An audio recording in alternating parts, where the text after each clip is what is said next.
Have you ever wondered if you can master a song in Logic Pro with just stock plugins? Well, today I'm going to show you how. I'll be mastering a song called Red Moon by Bad Days, and I'll be only using the channel EQ and the Logic limiter to do it. Before we do get started, if you're looking to get your songs professionally mastered, please make sure to hit me up at mixandmasteredmysong.com. Let's go. All right, as you can see, we are here in Logic Pro. I have just a stereo bounce of the mix in here, but if you were in a full session and you wanted to do the mastering on your mix, this could work just the same way. The only plugin I have so far is this loudness plugin, so we can check our LUFS levels. I like to try to hit -8.5. I know some of you will be like Matty, Spotify is -14, but nothing is mastered at -14 LUFS. We're still pretty loud these days, and that limited sound is something that we are used to, so we want to make sure that we're still staying pretty loud as of today. Below that is called inject. That has nothing to do with Logic or the mastering. It's just so you guys can hear it in the video in stereo. So don't pay any attention to that. All right, so I'm going to play this from the verse to the chorus, and then we'll talk about what we're going to do to the song. With you, talking about dreams of new. It's a birthday.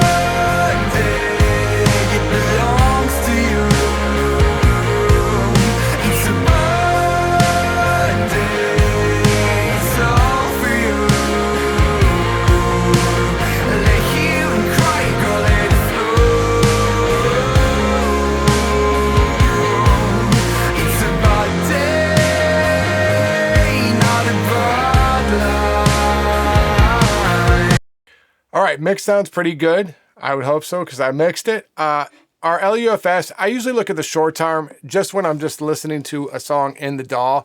I'll check it out later, again, outside the DAW, but short term is a good indicator of where you are with loudness. And we're at -10.5, which is not too bad on an LUFS scale. However, one thing that we always want to make sure we're doing, and this is one of the most important things, is not clipping our master bus before we even get started. Now here it's just hitting 0 once in a while, which I would say is acceptable, but if we really want to make sure, we could always just put a gain plugin on and turn it down until you don't see clipping anymore. And so I think if we turn this down to 0.1 dB, that should get us there. With you,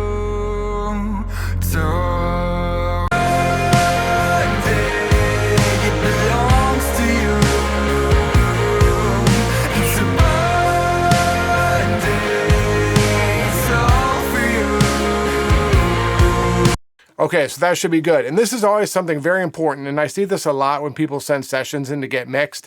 They will have the master bus so in the red that it's like 10 dB over. Now, you can do this with the gain plugin like I just did. What I would suggest is if you're working on a full mix is to go through, and obviously I don't have that many tracks, but select all your tracks and bring all the faders down. That's the best way, so you're not pushing the mix bus too much and just, you know, folding the whole mix in and making everything sound distorted.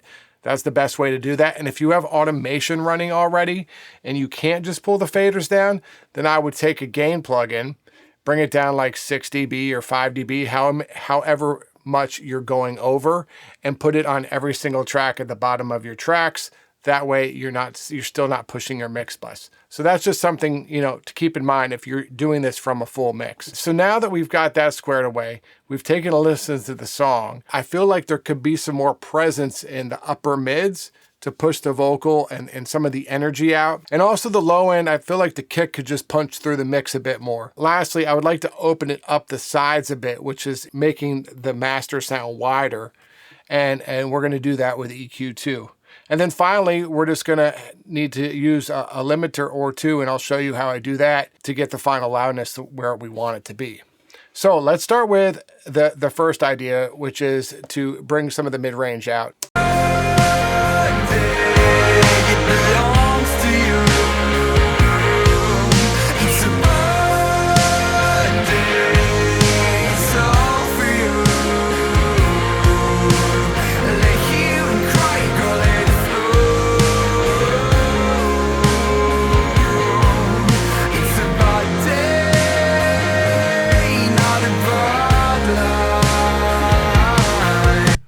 Okay, so as you can see, what I did is I just took a bell and I just sweeped around until I felt the energy and what I wanted to hear come out of the speakers. And that's the key, is just describe what you're looking for, which we did. We want a little more mid-range presence to bring some excitement, and then sweep around until you find that in your ears. And that's where we landed, right around 8K. And in mastering, we don't want to do a huge boost. If you're boosting 10 dB here, you need to go back to the mix and figure out what's wrong with the mix. It's not going to be a mastering thing. So keep that in mind. We're only boosting 1.9 dB. So it's not that much. And even for mastering, that is a little on the extreme side, but I did like how it pushed it out. Now, once we create some more width to this, we might dial this back a bit. And honestly, I'm going to do that now just to like 1.5, because I know in 2 steps from now, it's going to change the way the frequencies are interacting with each other. All right, so we like what we did there. Now, the next move I said is we wanted to get some thickness in the low end, get that kick to punch through. Now, we could do this on this EQ and find in this range, you know, the 50 to 100, where I think that kick is probably sitting. We could do that here, but this is a stereo processor. So if you boost at 50 on this EQ, we're also going to be boosting the sides, which that could create a little bit of mud and mess up our separation. Sometimes it's good to have your low in mono and tighten the middle and then open it up. I like to open it up like a tree if you're visualizing stereo width. So what I'm going to do is I'm going to grab another channel EQ, and we're going to switch this processing to mid only. And what that means is it's only going to concentrate on the middle channel. So let's play with that and try to find where that kick's sitting and get that to punch through a bit more.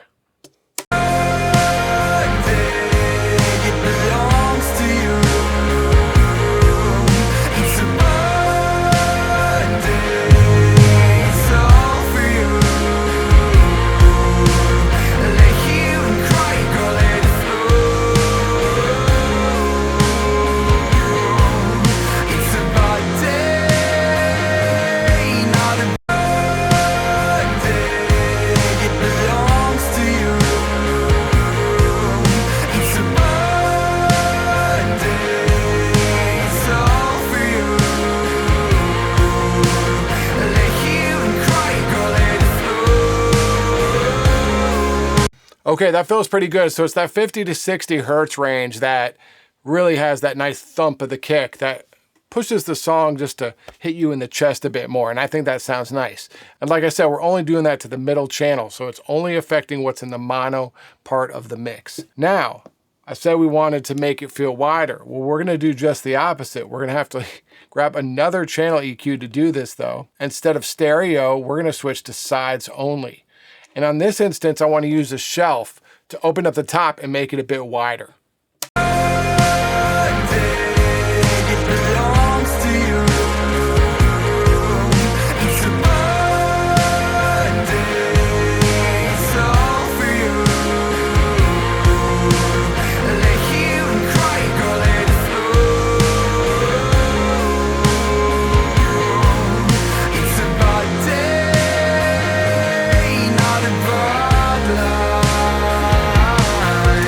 So hopefully you guys can hear that. It's just making things feel a little more open on the sides and the top end. And that's what we're trying to do, is just extend the cymbals and a little bit of the top end of the vocal just to push out just a bit more. And I think that's doing that.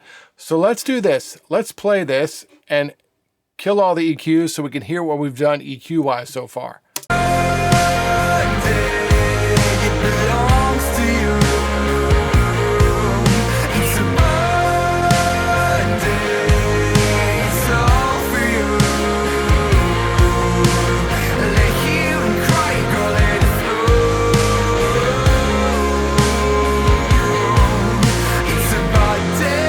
Sweet, so it sounds pretty good to me as far as the stereo spectrum. We've pushed the mids a bit to get a little more in our face, a little more excitement. We got that kick hitting us in the chest just a little bit more, and we've created a little bit of width to make it stand out a bit more. So now that we have that, it's time to get this thing to a louder level so that it can compete with other songs that are on Spotify, CD, whatever it may be. So we're just going to go in and we're going to grab our stereo limiter and let's just see how far we can push this thing without it folding in. When I say folding in, keep listening to the transient information, which would be the kick and the snare. When that starts sounding a little weird or like it's falling apart or sounding, volume seems to be going down on those kind of sounds, that's when you're pushing your limiter too far.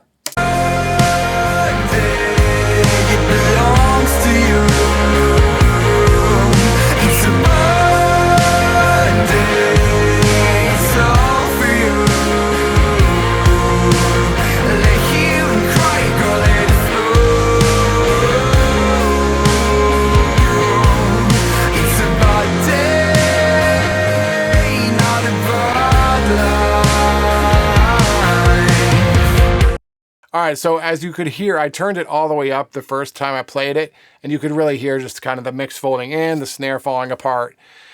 We do not want that. So at this point, this is how loud I would want to push it without making the mix fall apart. Yet, as you notice probably over here, we're still only at -9 LUFS, which isn't bad, but I think we could get a little bit more. And how can we do that? Well, this is what I like to do, is stack limiters, because 2 is always better than 1, especially with situations like this where you don't want to push it too much. So now let's try this. Let's put the second limiter on.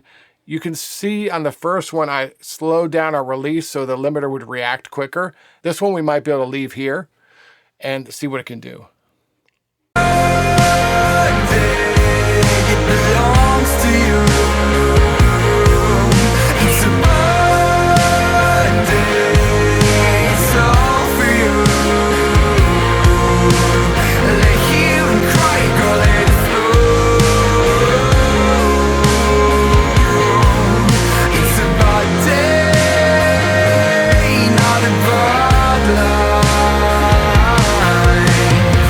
Sweet, so that sounds pretty good. One thing too I did is, if you notice, I went back to the last limiter and turned this true peak detection off. We'll leave it on for this one, but we don't want true peak twice, because a lot of times true peak limiters can kill a bit of your transient. So I don't want to do that in the first one. The second one, we could play with it on and off and bounce both and see which one we prefer. Sometimes I'd rather go over dB full scale just a little bit in order to keep my transients and not to worry about, you know, the one peak that made it go red. But in this case, we'll leave it on. Let me play this with them all on and with them all off. It's going to be a lot louder, so it's a little hard to tell, but I think we did a pretty good job just using these stock plugins to make this song sound really great.